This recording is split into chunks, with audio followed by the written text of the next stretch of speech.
Ma'am, please step back. It's too dangerous for you out here. This jungle is taking over, son. The city gave us days. Don't worry about the city. I'm clearing this for free.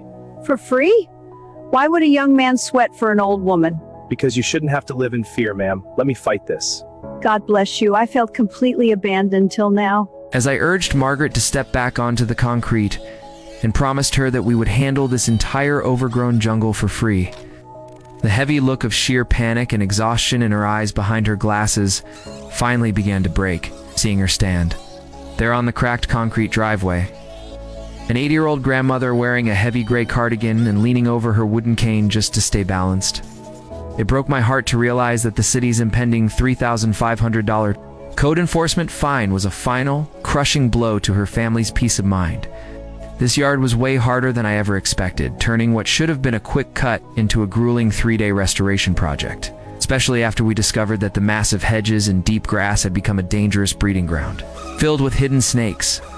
Life happens sometimes, and after we were forced to postpone this job once due to unexpected scheduling hiccups, the weeds had aggressively exploded out of control, completely swallowing the small cream-colored house until it was virtually invisible. From the main road, it was actually a compassionate code enforcement officer who directed me to this exact yard. Knowing that Margaret's family was drowning in hardship and desperately needed an act of kindness, rather than a heartless financial penalty that they could never afford to pay. As the deafening roar of our commercial string trimmers finally shattered the heavy, humid silence of the neighborhood, and I began the painstaking process of cutting away the thick weeds under her feet, I could almost feel the immense psychological weight lifting off this home.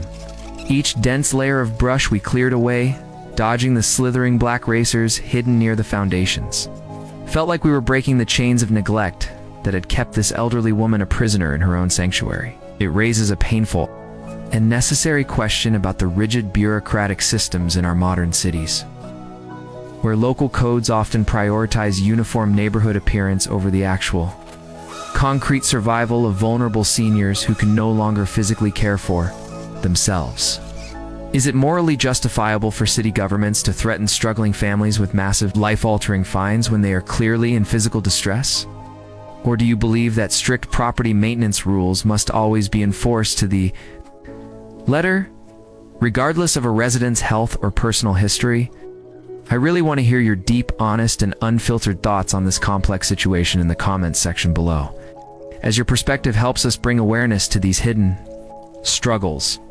If you believe we desperately need more human compassion and less heartless bureaucracy for people like Margaret, please hit that like button with everything you've got and share this story far and wide to help me inspire others to do something nice for a neighbor in need. Your incredible support is the only reason we can keep taking on these overwhelming transformations and showing these beautiful families that they are not alone.